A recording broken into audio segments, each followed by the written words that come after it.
I was sitting here thinking about my undergrad experience and how impactful it was in my life for a number of reasons. I had my first real sense of belonging. I didn't leave Kansas City, but I did submerge myself in the college experience and made friends, people who had different backgrounds than me, who were from different countries. It gave me more drive to pursue my education and go further with it because I wanted my children to be able to go to school and not have to work and not have to worry about debt. And I wanted that for my children. So it just opened my world up and grew from those experiences. As I was the first of my father's children to go to college, and so I didn't really know what to expect. But I did believe that I would be taking classes that were specifically law focused.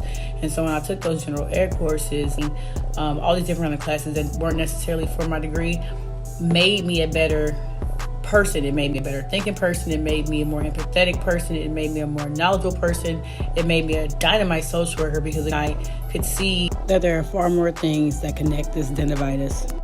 Now, before people start thinking up their anti-college rants, I'm not speaking about the job perspective, and I don't want to hear about how it's a scam. I'm specifically speaking in regards to the submersive experience of being around people who don't have backgrounds like yours, and just the ability to expand your frame of thinking from reading different things that aren't naturally offered in school.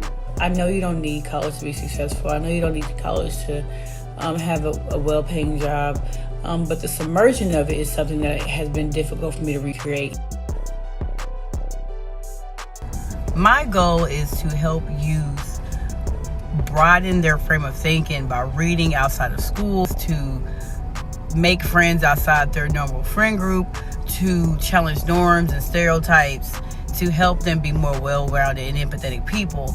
But the problem is that I can do that with them all day, but the moment they get home, they kind of lose that. So I have worked really hard to help them without having them go to college. So here's my challenge for you today.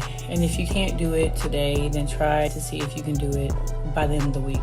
I challenge you to sit down and have a discussion, a conversation, an exchanging of ideas with somebody who thinks completely different from you, or somebody who has a completely different background, and just get an understanding of who they are. Honestly, listen to learn, come in clear-minded, clear of any stereotypes, any misconceptions, any biases you have, and then maybe you'll have a better understanding of where they're coming from. Something simple as this will not only expand your knowledge, expand your view of the world, expand your frame of thinking, but I feel like you're making the world a better place. Extend the olive branch to someone who thinks differently than you, and it may not be easy at first, but go in there open-minded and peaceful and ready to learn, and you'll be better because of it.